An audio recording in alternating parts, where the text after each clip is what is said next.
तुम्ही पाहत आहात MCN न्यूज मराठी। बाळापूर येथील ऐतिहासिक मोहरम ताजिया मिरवणूक यंदाही धार्मिक उत्साह, शिस्त आणि शांततेच्या वातावरणात पार पडली। या मिरवणुकीत हिंदू मुस्लिम समाजातील नागरिकांनी मोठ्या संख्येने सहभागी होत सामाजिक ऐक्य, बंधुभाव आणि गंगा जमुनी संस्कृतीचा प्रेरणादायी संदेश दिला। दुपारी 3 वाजता शहरातील सर्व ताजिया आणि मोहरमचे जुलूस दरगाह चौकात एकत्र आले। त्यानंतर अंजुमन स्कूल रोड, रंगाहट्टी, जुने शासकीय रुग्णालय आणि जैन मंदिर मार्गे पारंपरिक मार्गक्रमण करत मिरवणूक करबला मैदानात पोहोचली। तेथे धार्मिक विधीनुसार ताजियांचे विसर्जन करण्यात आले।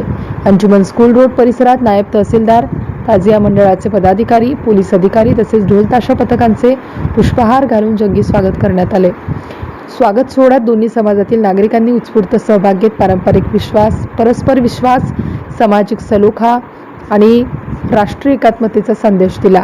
यावेळी शांतता समितीचे अध्यक्ष बाबूसाहेब मांडेवाले, माजी नगराध्यक्ष जम्मू सेठ, किशोर सेठ, माजी नगरसेवक डॉक्टर मोहम्मद फैयाज अन्सारी, रईस कुरेशी, एजाज हुसेन, मोहम्मद फहीम, नगरसेवक मोहम्मद अकरम, शांतता समिती सदस्य आसिफ शाह, आरिफ अरमानी, मोहम्मद इरफान सेठ यांच्यासह अनेक मान्यवर लोकप्रतिनिधी, पत्रकार आणि नागरिक उपस्थित होते।